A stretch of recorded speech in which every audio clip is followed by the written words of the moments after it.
ከ8 ሚሊዮን ብር በላይ የሚያወጣ መኖሪያ ቤቴን ባንክ በ830 ሺህ ብር ሸጠብኝ እያሉ ሲነግሩኝ እያልኩ ነው ያዳመጥኳቸው። ወንድሜ ነው፣ ዘመዴ ነው፣ ወገኔ ነው። የሚያልፍልኝን ስራ አግኝቻለሁና ብር አበድረኝ አለኝ። የቤቴን ካርታ ይዤ ተበድሬ ያበደርኩት ከዛን ቀን ጀምሮ ጠፋ፣ አልተመለሰም። ባንክ ብድሩን መመለስ ሲያቅተኝ ጨረታ አወጣውና 830 ሺህ ብር ሸጠው።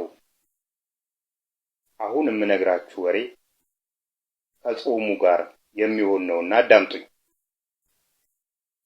830 ሺህ ብር የገዙት ሰዎች መልሰው 6 ሚሊዮን 500 ሺህ ብር ሸጡት።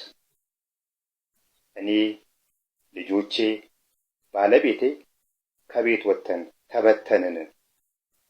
ይሄን ያዩት ሰዎች ገዢዎች የገዙበትን 830 ሺህ ብር ወስደው ቀሪውን ሰጡኝ አሉኝ። ቀሪውን ሰጡኝ። አያቁኝም፣ አላቃቸውም። እኔ ክርስቲያን ነኝ፣ እነሱ ሙስሊም ናቸው። ሰጡኝ። የአገሬው ሰው አዋጥቶ በ400 ሺህ ብር መሬት ገዝቶ ሰጠኝ።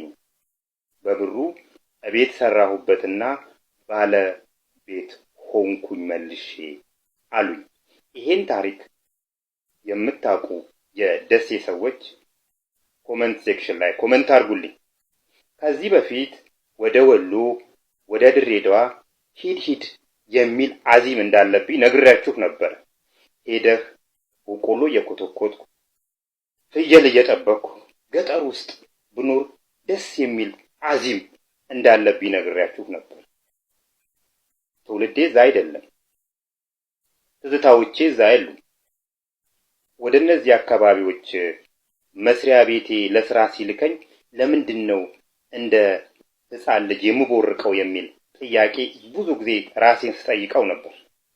አሁን መልሱን አገኘሁት። የኔ ሰዎች እዛ ነው ያሉት። ፎሎ ማድረጉን እንዳትረሱ።